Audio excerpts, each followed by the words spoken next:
नमस्कार। प्रथम वर्ष समाजशास्त्र की कक्षा में आपका स्वागत। मैं आज आपसे पुनः ये कहूँगी, आपने अगर मेरे YouTube चैनल को सब्सक्राइब नहीं किया है तो कृपया आप पहले इसे सब्सक्राइब कर लें, ताकि हम अपने समाजशास्त्र के सभी विषय टॉपिक्स जो हैं वह मेरे YouTube चैनल पर आप पढ़ सकें। आज हम समाजशास्त्र प्रथम वर्ष का द्वितीय पेपर पढ़ रहे हैं और उसमें हम जो टॉपिक पढ़ेंगे वह है गांव, ग्रामीण समुदाय।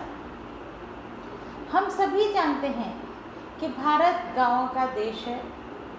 यहाँ की लगभग 70% जनसंख्या गांव में निवास करती है और कृषि कार्यों से जुड़ी होती है। जहाँ गांव शब्द आता है वहाँ ग्रामीण शब्द भी आता है।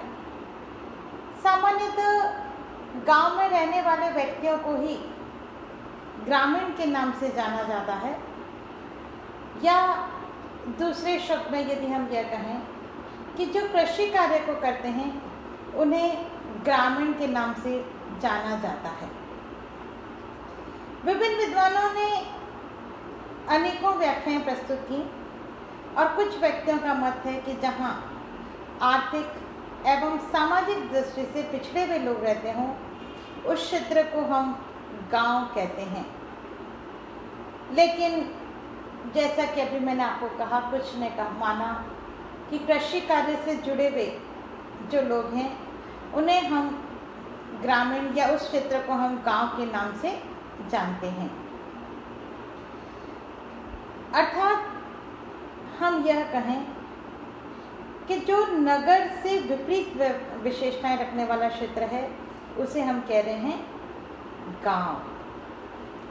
और इसी बात को बताते हुए श्रीवास्तव ने अपनी परिभाषा दी है कि ग्रामीण क्षेत्र वह है जहां लोग किसी प्राथमिक उद्योग में लगे हों, अर्थात प्रकृति के सहयोग से वस्तुओं का प्रथम बार उत्पादन करते हों।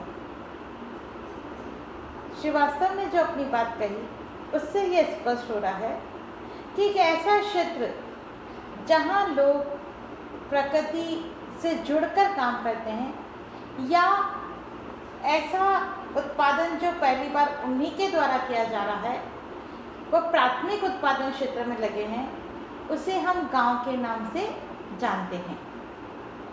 इसी क्रम में जो अगली परिभाषा हम देख रहे हैं वे है, सैंडरसन ने जो अपने शब्दों में कहा कि ग्रामीण समुदाय में स्थानीय क्षेत्र के लोगों की सामाजिक अंतःक्रिया और उनकी संस्थाएं सम्मिलित हैं, जिसमें वह खेतों के चारों ओर बिखरी झोंपड़ियों तथा पूर्वा या ग्रामों में रहती हैं और जो उनकी सामान्य क्रियाओं का केंद्र है। सैंडरसन ने कुछ और विस्तृत रूप में हमें बताने का प्रयास किया कि हम एक ऐसे स्थानीय क्षेत्र को जहाँ की वहीं के लोग, उस स्थान से जुड़े हुए लोग सामाजिक अंतःक्रिया करते हैं, खेतों के बीच में उनकी एक झोंपड़ी होती है, दूर दूर झोंपड़ियाँ होती हैं क्योंकि बीच में खेत आए हुए होते हैं, और वह उन अपनी प्रकृति में ही अपनी सामान्य क्रियाओं को संपन्न करते हैं। ऐसे क्षेत्र को हम गांव के नाम से जानते हैं।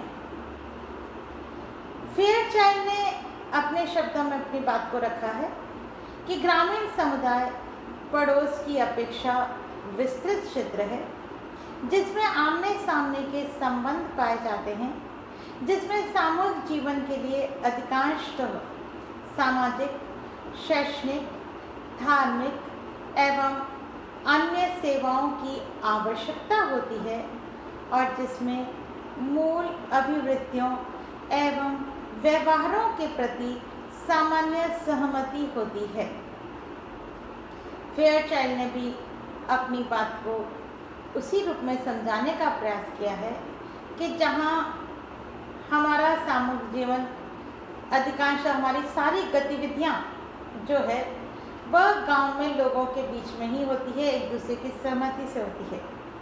एक तरह से उन्होंने यह कहा कि गांव का आकार छोटा होता है, और उसने उन्होंने एक उपमा के द्वारा बताया कि पड़ोस की अपेक्षा कुछ विस्तृत, मतलब थोड़ा उससे बड़ा। और दूसरी बात कही कि इतना छोटा होता है कि उनमें आमने सामने के संबंध पाए जाते हैं, मतलब व्यक्ति एक दूसरे को व्यक्तिगत रूप में पहचानते हैं, आमने सामने के संबंध होते हैं, इसे कहा जाता है प्रत्यक्ष संबंध कहा जाता है। वह ग्रामीण क्षेत्र में हमें देखने को मिलते हैं। इस तरह से हम इन विभिन्न परिभाषाओं से हमारे जो गांव का अर्थ स्पष्ट हो रहा है वह यह कि गांव या ग्रामीण समुदाय वह क्षेत्र है जहां कृषि की प्रधानता, प्रकृति से निकटता, प्राथमिक संबंधों की बहुलता, जनसंख्या की कमी, सामाजिक एकरूपता, गतिशीलता का अभाव, दृष्टिकोणों एवं व्यवहारों में सामान्य सहमति आदि विशेषताएं पाई जाती हैं। ऐसे क्षेत्र को हम गांव के नाम से जानते हैं। यह हमने गांव का अर्थ देखा कि जहां कृषि मुख्य व्यवसाय है, जो प्रकृति से जुड़ा हुआ है, अपेक्षाकृत जो छोटा है, जिनकी जनसंख्या कम होती है और इसीलिए आमने सामने के संबंध पाए जा रहे हैं, उस क्षेत्र को हम गांव के नाम से जानते हैं। अब हम देखेंगे गांव की विशेषताएं। हमने जो परिभाषाएं देखी, इनमें हमने कुछ विशेषताओं को देखा है। अब हम उन्हें समझने का प्रयास करेंगे। सबसे पहली विशेषता हम लेते हैं जीवन यापन प्रकृति पर निर्भर। हम बार बार इसका अर्थ समझते हुए भी देख रहे हैं कि इनका जीवन यापन प्रकृति पर निर्भर होता है, अर्थात हमें प्राकृतिक रूप में जो भी संपदाएं उपलब्ध हैं, उस संपदा के आधार पर अपना जीवन यापन जो व्यतीत कर रहे हैं, वह चीज़ कहलाती है प्रकृति पर निर्भर होना। जैसे कृषि करना, पशुपालन करना, शिकार करना, मछली मारना एवं भोजन संग्रह करने आदि क्रियाओं पर निर्भर है। इन सभी कार्यों के लिए